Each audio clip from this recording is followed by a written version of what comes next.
కేంద్ర ప్రభుత్వం జీఎస్టీని తగ్గించడం వల్ల పేద ప్రజలకు ఎంతో ప్రయోజనం కలుగుతుందని చేవేళ్ల ఎంపీ కొండ విశ్వేశ్వరుడు అన్నారు. గతంలో ఎక్కువ జీఎస్టీ ఉండడం వల్ల వ్యాపారస్తులు పన్నులు ఎగ్గొట్టేవారని, ఇప్పుడు పన్ను తగ్గించడంతో అందరూ సక్రమంగా జీఎస్టీ చెల్లిస్తారని చెప్పారు.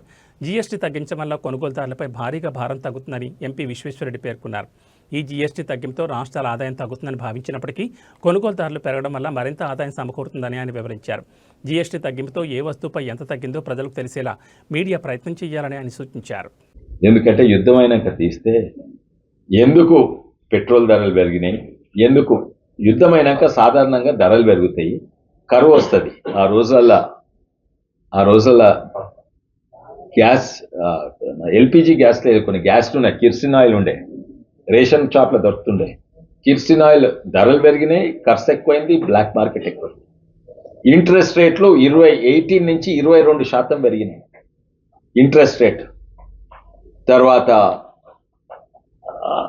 బ్యాంక్ ఇంట్రెస్ట్ రేట్సే కాదు, ఇన్ఫ్లేషన్ పెరిగింది, ట్యాక్సెస్ కూడా పెరిగినాయి. ఈసారి ఆర్థికంగా మనము నెగటివ్ ఉండే ఎకానమీ నెగటివ్ అయింది బంగ్లాదేశ్. అందుకే బంగ్లాదేశ్ యుద్ధమైనాక దాదాపు 4 ఏళ్ళు ఎమర్జెన్సీ అట్లే ఉంచింది. దాని మీద అఫ్కోర్స్ పొలిటికల్ ఎమర్జెన్సీ అది వేరే. చైనా వార్ అయినాక 7 ఏళ్ళు ఎమర్జెన్సీ ఉండే ఉంటున్నారు. అదే గ్యాంగ్ ఎట్లా అయితే అభివృద్ధిని అడ్డుకుంటారో ఆ గ్యాంగే అనమాట. మన దేశం అభివృద్ధి కావద్దు అని ఈ లెఫ్ట్ లిబరల్ థింకింగ్ వాళ్ళను కేసులు పెట్టించి డీలే చేస్తూ ఉంటారు. ఆపగలగారు కానీ డీలే చేస్తుంటారు. కానీ ఇప్పుడు కేసు లాస్ట్కి వచ్చేసింది, కొన్ని ఏళ్ళ పని మొదలైంది, డబ్బునే వస్తుంది. నేనే తీసుకొచ్చిన ఆ హైవే నేనున్నప్పుడే అది ఖతమవుతుంది.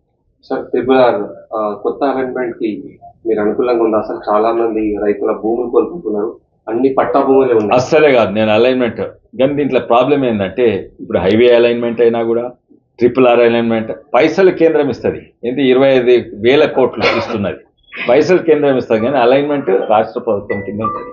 ఇక ఇష్టం, ఫస్ట్ అలైన్మెంట్ ఒకటి ఉండే, second alignment and third alignment. First alignment Aluru దగ్గర నుంచో ఉండంట, అప్పుడున్న ఎంపీ దాంట్లో నుంచి పోతుండే అంట.